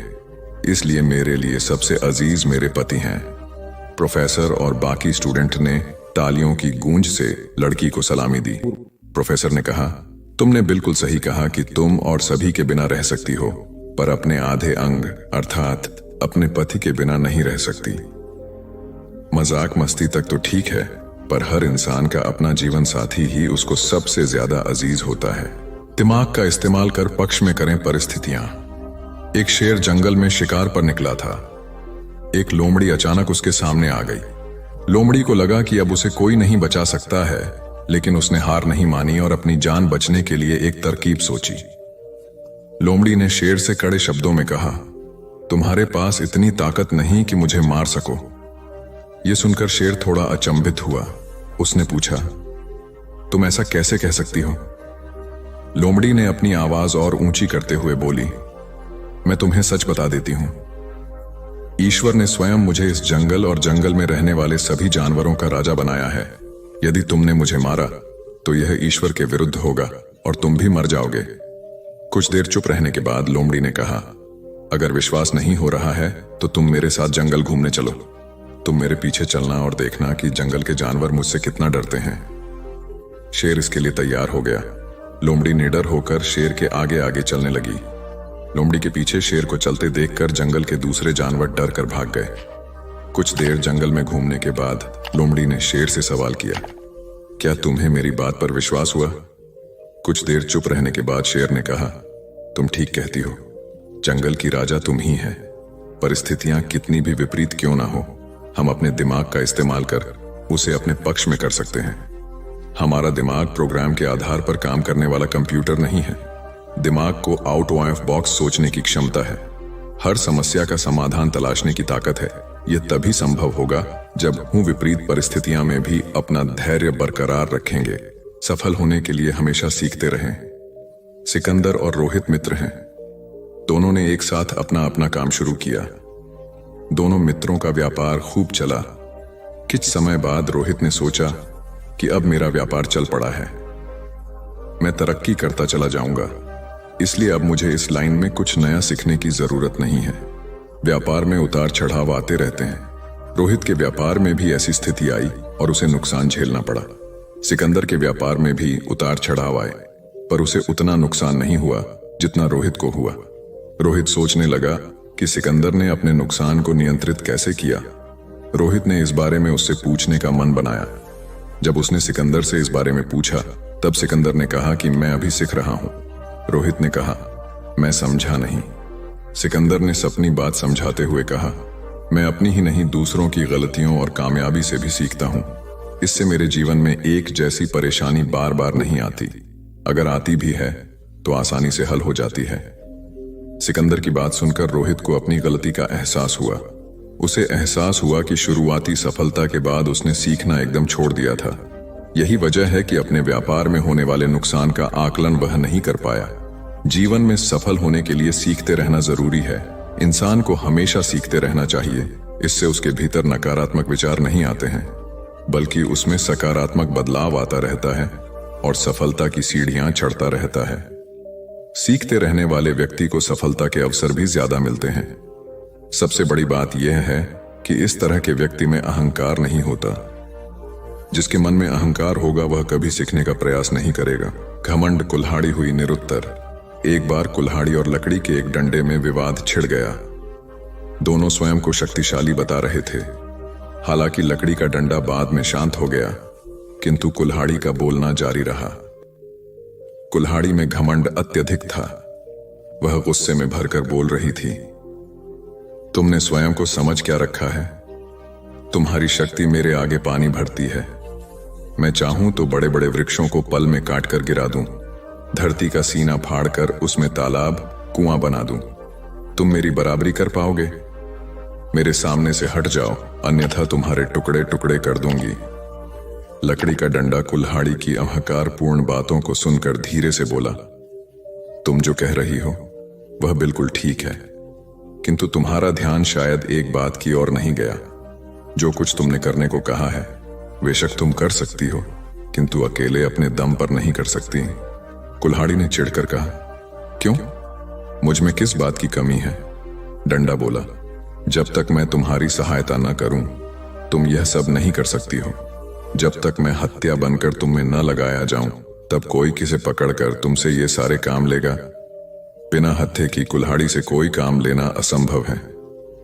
कुल्हाड़ी को अपनी भूल का एहसास हुआ और उसने डंडे से क्षमा मांगी।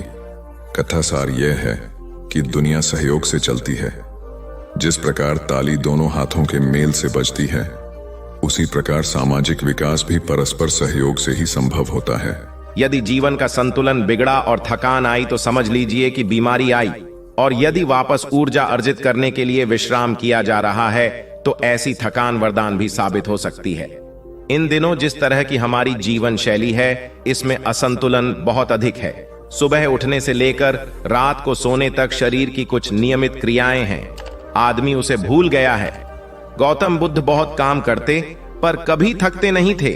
आज भी कई साधु संत उतना ही परिश्रम कर रहे हैं जितना एक कॉर्पोरेट जगत का सफल व्यक्ति करता है, और जब वे रात को सोते हैं तो पूरी बेफिक्री के साथ।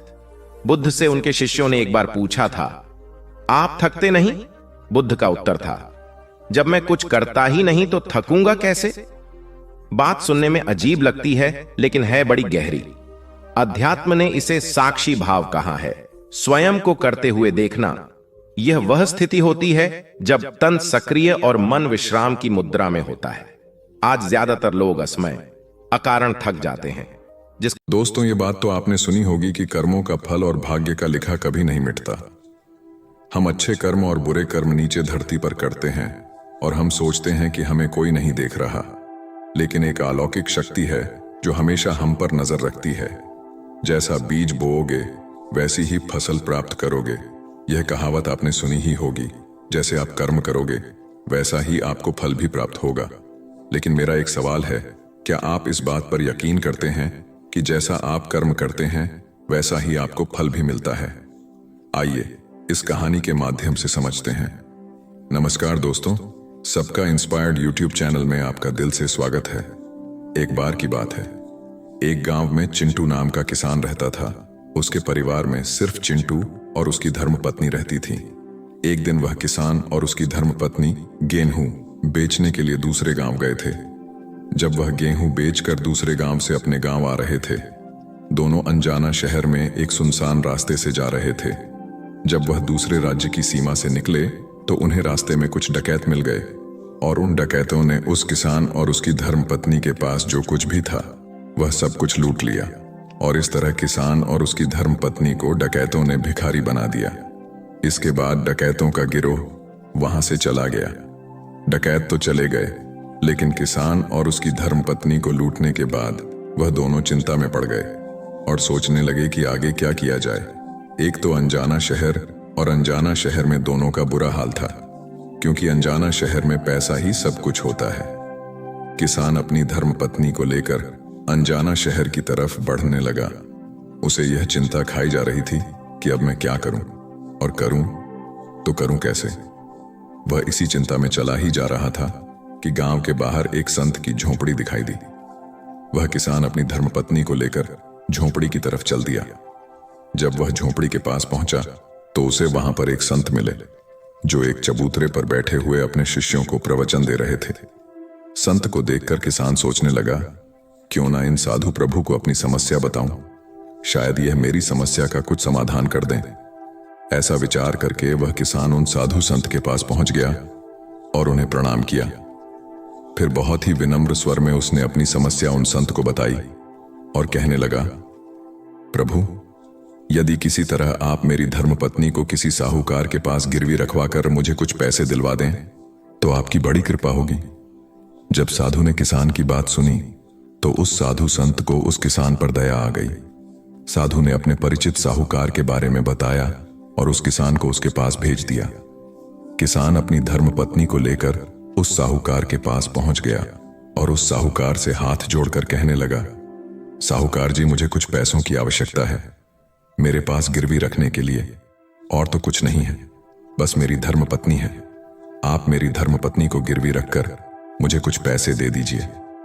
मैं उन पैसों से कोई व्यापार करके जल्दी ही आपकी रकम ब्याज सहित वापस कर दूंगा और अपनी धर्मपत्नी को आपसे छुड़ा लूंगा।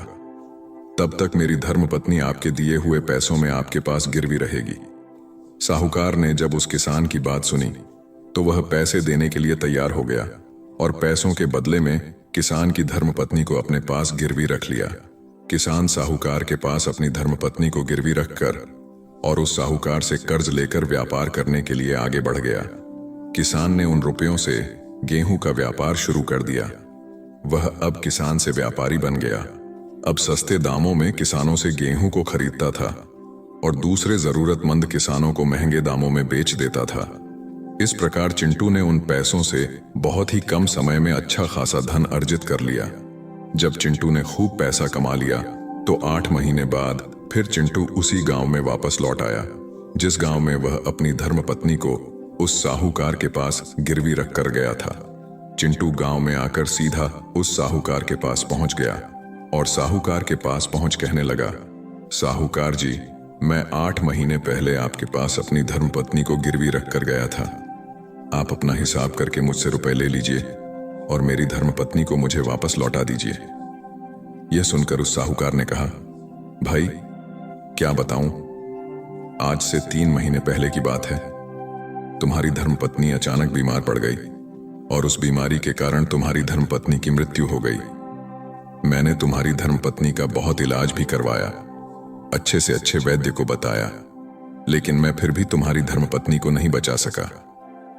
चिंटू ने जब उस साहूकार के मुंह से यह सुना तो चिंटू यह सुनकर बड़ा दुखी हुआ। फिर थोड़ा धीरज रखकर उस साहूकार से बोला, साहूकार जी, जो होना था वह तो हो चुका है। शायद मेरे नसीब में ही ऐसा लिखा हुआ था। वह मेरे साथ रहती तब भी आयु पूरी होने पर उसे मरना ही पड़ता। होने को कौन टाल सकता है, फिर भी आप अपने पैसे मुझसे ले लीजिए, ताकि मुझे इस बात का संतोष हो जाए कि मैंने अपना कर्ज दिया और मैंने आपका कर्ज चुका कर अपनी धर्मपत्नी को गिरवी रखने के कलंक से खुद को बचा लिया। चिंटू की बात सुनकर वह साहूकार बोला, नहीं भाई, अब मैं तुझसे वह पैसे कैसे ले सकता हूं? जब मैं तुम्हारी अमानत ही तुम्हें नहीं लौटा सकता, तो अपना कर्ज वापस लेने का मुझे कोई हक नहीं है। चिंटू ने बार बार साहूकार से अपना कर्ज वापस लेने का आग्रह किया, परंतु साहूकार नहीं माना। उदास भाव से चिंटू जब वहां से निकला तो रास्ते में फिर उसी स्थान पर पहुंचा गया जहां पर वह उन साधु संत से पहली बार मिला था। हमेशा की तरह साधु संत अपने चबूतरे पर बैठे हुए अपने शिष्यों को प्रवचन सुना रहे थे। चिंटू भी मन की शांति के लिए वहीं पर जाकर बैठ गया और संत के प्रवचन सुनने लगा। साधु संत ने जब चिंटू को देखा तो साधु संत उसे पहचान गए और उसका हालचाल पूछने लगे। चिंटू ने पूरा घटनाक्रम उन साधु संत को बता दिया। वह साधु एक सिद्ध संत थे। चिंटू की बात सुनकर उस साधु ने कहा, भाई, उस साहूकार ने तेरे साथ धोखा किया है। तेरी धर्मपत्नी निश्चित रूप से जीवित है भाई। तेरी धर्मपत्नी को या तो उस साहूकार ने अपने घर में छुपा लिया है, या फिर उस साहूकार ने तेरी धर्मपत्नी को अपने किसी परिचित के यहां दूर किसी जगह पर भेज दिया है। अब तू ऐसा कर, यहां के राजा के पास चला जा और राजा के दरबार में जाकर प्रार्थना करना कि राजा साहब मेरी धर्मपत्नी को साहूकार से दिलवा दो, क्योंकि इस गांव का जो राजा है वह बहुत ही बुद्धिमान व्यक्ति है। वह निश्चित ही तेरी धर्मपत्नी को उस साहूकार पर जोर डालकर तुझे दिलवा देगा। उसके दरबार में ही तुम्हारा फैसला होगा। जब चिंटू ने उस साधु संत की बातों को सुना तो चिंटू उस साधु संत की बात मानकर राजा के दरबार में जाने के लिए चल दिया। चिंटू राजा के दरबार में पहुंच गया और राजा के दरबार में पहुंचकर राजा से गुहार लगाने लगा कि प्रभु, मेरी धर्मपत्नी को साहूकार से मुझे दिलवा दीजिए। प्रभु, मैंने साहूकार के कुछ धन उधार लिया था, बदले में अपनी धर्मपत्नी को साहूकार के पास गिरवी रखकर गया था। जब मैं धन लेकर अपनी धर्मपत्नी को उस साहूकार के पास लेने गया तो वह कह रहा है कि उसका देहांत हो गया है। वह झूठ बोल रहा है। चिंटू की प्रार्थना सुनकर राजा ने साहूकार को दरबार में बुलाया और उससे कहा, साहूकार, क्या यह बात सच है कि यह किसान कुछ रुपयों के बदले मैं अपनी धर्मपत्नी को तुम पास गिरवी रखकर गया था? साहूकार ने स्वीकार करते हुए कहा कि हां राजन, किसान की यह बात बिल्कुल सच है। राजा ने फिर कहा, तुम इसकी धर्मपत्नी को क्यों नहीं लौटा रहे हो? राजा की बात सुनकर वह साहूकार बोला, कैसे लौटा सकता हूं प्रभु? मैंने इस किसान को बता तो दिया कि आज से 3 महीने पहले इसकी धर्मपत्नी की मृत्यु हो चुकी है। प्रभु, अब मैं धर्मराज के पास जाकर तो इसकी धर्मपत्नी को वापस नहीं ला सकता। राजा ने पूछा, कोई गवाह तुम्हारे पास जो इस बात की पुष्टि कर दे कि इसकी धर्मपत्नी की मृत्यु हो चुकी है? तो साहूकार बोला, जी प्रभु, इस बात की पुष्टि वह अच्छी तरह से कर देगा जिसने इस व्यापारी की धर्मपत्नी का इलाज किया था। वह 4 व्यक्ति भी इस बात की गवाही दे देंगे जो इसकी धर्मपत्नी को शमशान में जलाकर आए थे। उस साहूकार ने यह बात इतने आत्मविश्वास के साथ कही कि राजा को भी उस पर भरोसा हो गया। तब राजा ने चिंटू से कहा, भाई, अगर तुम्हारी धर्मपत्नी जीवित होती तो हम तुम्हें अवश्य दिलवा देते। अब तो हमारी भी मजबूरी है। इस प्रकार राजा ने चिंटू को समझा बुझाकर वापस भेज दिया। चिंटू फिर से साधु संत के पास पहुंच गया और जो कुछ दरबार में राजा और साहूकार ने कहा वह सारी बातें साधु संत को बता दी। यह सब सुनकर उस ज्ञानी संत ने कहा, मैंने राजा को इतना विवेकहीन नहीं समझा था। मुझे दुख है कि उसने तुम्हारे साथ कोई न्याय नहीं किया।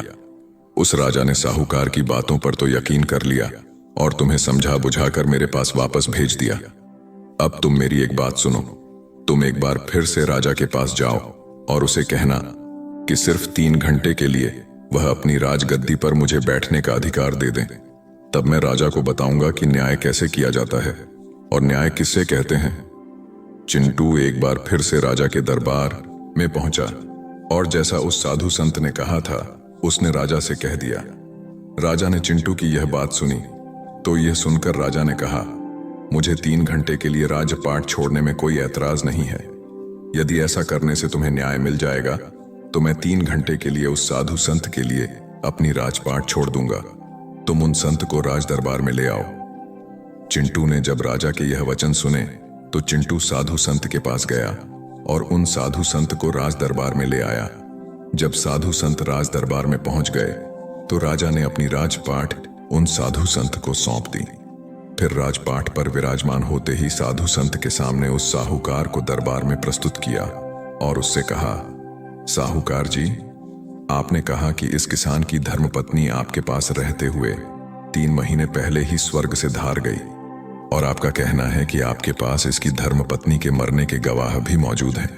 क्या मैं उन गवाहों से मिल सकता हूं? फिर राजा बने साधु संत के आदेश पर साहूकार के पेश किए गए। सबसे पहले साधु ने उस वैद्य को बुलाया जिसने चिंटू की धर्मपत्नी का इलाज किया था। साधु ने वैद्य से पूछा, क्यों भाई, आपने ही हरीश की धर्मपत्नी का इलाज किया था? वैद्य बोला, जी हुजूर, मैंने ही चिंटू की धर्मपत्नी का इलाज किया था। वैद्य की बात सुनकर वह साधु बोला, अच्छा वैद्य जी, मुझे यह बताओ कि तुम चिंटू की धर्मपत्नी का इलाज करने के लिए साहूकार के घर जाते थे या फिर चिंटू की धर्मपत्नी इलाज करवाने के लिए तुम्हारे पास आती थी? राजा बने साधु संत की बात सुनकर वह वैद्य राजा से बोला, प्रभु, साहूकार जी मेरे औषधालय पर स्वयं आकर दवा ले जाते थे। साधु बोला, यानी तुम विश्वास के साथ यह नहीं कह सकते कि वह दवा साहूकार चिंटू की धर्मपत्नी के लिए ही ले जाता था या फिर किसी और के लिए? साधु की बात सुनकर वह वैद्य बोला, हां प्रभु, यह बात मैं यकीन के साथ तो नहीं कह सकता कि साहूकार किसके लिए दवाई ले जाते थे, लेकिन साहूकार जी मुझसे दवाई जरूर ले जाया करते थे। वैद्य की बात सुनकर वह साधु बोला, इसका मतलब तो यही हुआ कि तुम मरीज को बिना देखे ही दवाइयां देते हो। यह तो बहुत ही गंभीर है। तुम दवा के स्थान पर किसी को जहर भी तो दे सकते हो, और हो सकता है तुम्हारे द्वारा दिए हुए जहर से ही चिंटू की धर्मपत्नी की मृत्यु हुई हो। उस साधु की यह बातें सुनकर वैद्य का चेहरा डर के मारे पीला पड़ने लगा और वह भयभीत स्वर में बोला, नहीं हुजूर, ऐसा हरगिज नहीं हो सकता। मैं अपने किसी मरीज को दवा के बदले भला जहर क्यों दूंगा, और इस तरह से मेरी सारी मान प्रतिष्ठा भी धूल में मिल जाएगी। वैद्य की बात सुनकर वह साधु संत बोले, अब तो तुम ऐसा ही कहोगे। मैं तुम्हें अपने कर्तव्य के प्रति लापरवाही करने के और एक मरीज के जीवन से खिलवाड़ करने के अपराध में 100 कोड़े लगाने का आदेश देने जा रहा हूं। इसके साथ ही तुम्हारा मुंह काला करके सारे गांव में तुम्हें घुमाया भी जाएगा। अब तुम सोच लो, वैद्य सच बोलोगे या फिर मैं सैनिकों को तुम्हें गिरफ्तार करने का आदेश दूं?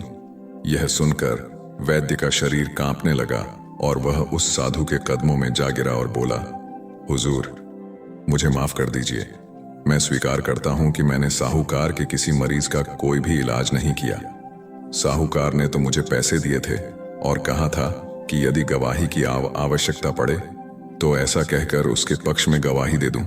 बस मेरा इतना ही अपराध है कि मैंने लालच में आकर इस साहूकार का प्रस्ताव स्वीकार कर लिया। राजा बने साधु संत ने कहा, वैद्य जी, कुछ भी हो, आपने अपराध तो किया है, इसलिए मैं तुम्हें झूठी गवाही के इल्जाम में 100 कोड़े लगाने का आदेश देता हूं। साधु संत के आदेश का राजा के सैनिकों ने तुरंत ही पालन किया। सैनिकों ने तत्काल ही उस वैद्य को पकड़ लिया और भरे दरबार में उसे कोड़े लगाने लगे। पहला कोड़ा लगते ही वह जोर से चीख पड़ा और कहने लगा, प्रभु मुझ पर रहम कीजिए, प्रभु मुझ पर दया कीजिए, मैं मर जाऊंगा। हर कोड़े के साथ उसके गले से करुणामय आवाजें निकलने लगी। उसकी चीखें राज दरबार में गूंज उठी। वैद्य के साथ ऐसा होते हुए देखकर साहूकार के गवाह के तौर पर बुलाए गए उन 4 व्यक्तियों के कलेजे दहल गए जिन्होंने चिंटू की धर्मपत्नी को शमशान में ले जाकर जलाने की बात कर थी। अब बारी उन 4 गवाहों की आई। साधु संत ने उनसे पूछा, तुम लोगों का कहना है कि तुम 4 ने इस चिंटू किसान की मृत धर्मपत्नी का शव ले जाकर शमशान में उसे जलाकर आए थे। मुझे यह बताओ कि अंतिम संस्कार से पहले जब मृत शरीर को स्नान कराया जाता है, फिर उसे कफन में लपेट कर धरती पर रखा जाता है, स्नान के दौरान क्या तुमने उस स्त्री का मृत शरीर देखा? यह सुनकर उस साहूकार के 4 गवाह कहने लगे, नहीं हुजूर, उसका मृत शरीर तो हमने देखा ही नहीं था। जब साहूकार जी ने अर्थी तैयार कर ली थी, उसके बाद ही हम उसे शमशान में ले गए और उसे जलाकर आए। उन 4 गवाहों की बात सुनकर वह साधु संत बोले, और तुमने यह जानना भी उचित नहीं समझा था कि उस अर्थी में कोई मृत मनुष्य लेटा है या कोई जीवित व्यक्ति। कहीं ऐसा तो नहीं किसी जहरीले पदार्थ से बेहोश व्यक्ति उसमें लेटा हो और उसे तुम शमशान में ले जाकर जलाकर आ गए हो। यह तो एक बहुत ही गंभीर अपराध है। इसके लिए तुम लोगों को मृत्युदंड की सजा भी दी जा सकती है। वह चारों गवाह वैद्य की पिटाई देखकर पहले से ही भयभीत थे। जब उन्होंने साधु संत के मुख से मृत्युदंड की बात सुनी तो वह सुनकर उन सभी के हाथ पांव मानो बिल्कुल ही ठंडे पड़ गए हों। साधु ने विनय भाव से साहूकार की तरफ देखा।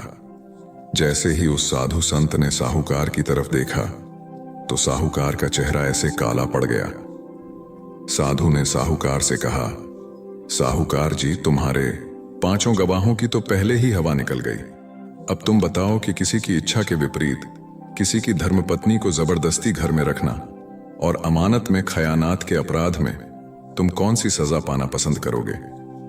साधु संत की बात सुनकर साहूकार का चेहरा एकदम से सफेद पड़ गया। उसके मुंह से कोई बोल नहीं निकल सका। राजा बने साधु ने कहा, साहूकार, इससे पहले कि मैं तुम्हें 10 साल का कठोर कारावास की सजा दे दूं, अभी भी समय है कि तुम इस चिंटू किसान की धर्मपत्नी को दरबार में हाजिर कर दो। सजा के डर से साहूकार ने तुरंत अपने सेवकों को अपने घर भेजा और सेवकों को घर भेजकर चिंटू की धर्मपत्नी को दरबार में प्रस्तुत कर दिया। साधु ने साहूकार से लेकर चिंटू को उसकी धर्मपत्नी सौंप दी और साहूकार को झूठी गवाही के अपराध में 5 महीने की कैद की सजा सुना दी। उन चारों गवाहों को भी कड़ी से कड़ी सजा दी गई जिन्होंने चिंटू की धर्मपत्नी का शव शमशान में ले जाने की झूठी गवाही दी थी। यह देखकर राजा आश्चर्यचकित रह गया और साधु के सामने हाथ जोड़कर बोला, संत, आप धन्य हैं। आपने मुझे सिखा दिया कि न्याय कैसे किया जाता है। राजा की बात सुनकर वह साधु संत बोला, राजन, मेरी 3 बातें सदैव याद रखना कि कभी भी इन 3 स्थानों पर अपनी धर्मपत्नी को अकेला नहीं छोड़ना चाहिए। अब हम आपको बताते हैं। जिन स्थानों पर यदि कोई अपनी धर्मपत्नी को अकेला छोड़ता है तो उसे बहुत ही पश्चाताप करना पड़ता है। पहला स्थान है, अगर आपकी धर्मपत्नी को कोई बीमारी घेर ले और वह बीमार पड़ जाए तो ऐसी स्थिति में कभी भी उसको बीमारी में अकेला छोड़कर नहीं जाना चाहिए, क्योंकि जब कोई मनुष्य किसी स्त्री से विवाह करता है तो विवाह के समय वचन देता है कि मैं तेरे सुख दुख में और आजीवन तुम्हारे साथ रहूंगा। इसलिए बीमारी की हालत में उसके साथ सदैव बने रहिए और उसकी देखभाल करिए। जिस तरीके से धर्मपत्नी अपने पति की सेवा करती है, उसी तरह से पति का भी कर्तव्य बनता है कि अपनी धर्मपत्नी की सेवा में हमेशा तत्पर रहे। यह आपका कर्तव्य है। दूसरा स्थान है, अगर आपकी धर्मपत्नी निर्दोष है और कोई उस पर झूठा लांछन लगाता है तो ऐसी स्थिति में सदैव तुम्हें उसके साथ खड़े रहना चाहिए, क्योंकि एक लड़की अपने माता पिता का घर इसी आस में छोड़कर आती है कि पति मेरी भावनाओं को समझेगा और हर स्थिति में मेरा साथ देगा। इसलिए दुनिया वाले उस पर कोई झूठा दोष लगा रहे हैं तो आपको अपनी अर्धांगिनी के साथ खड़े रहना चाहिए। ऐसे समय में उसको कभी भी अकेला नहीं छोड़ना चाहिए, या कभी कोई ऐसी स्थिति आए तो उस समय तुम्हें अपनी धर्मपत्नी को बोलना चाहिए कि तुम बिल्कुल भी चिंता मत करो, मैं तुम्हारे साथ खड़ा हूं। तीसरा स्थान है, कभी भूलकर भी अपनी धर्मपत्नी को पराये पुरुषों के पास नहीं छोड़ना। किसी भी परिस्थिति में अपनी धर्मपत्नी को किसी अन्य पुरुष के साथ अकेला नहीं छोड़ना चाहिए, क्योंकि आज के समय में किसी का कुछ नहीं पता, कौन कब और किसके साथ दगा कर दे। साधु संत की बात सुनकर चिंटू और राजा को भी समझ आ गई। दोस्तों, आपने आज के इस वीडियो से क्या सीखा वह मुझे आप कमेंट में बता सकते हैं। इसी के साथ में उम्मीद है कि आपको आज की वीडियो पसंद आई होगी, तो इस वीडियो को उस इंसान को शेयर करें जिससे यह कहानी सुनने की जरूरत है, और उसी के ठीक बाद अकेला व्यक्ति हर बार चैनल को सब्सक्राइब करें। तो चलिए फिर मिलते हैं ऐसी एक और नई वीडियो में एक नए मैसेज के साथ। तब तक के लिए अपना ख्याल रखें। धन्यवाद और नमो बुद्धाय।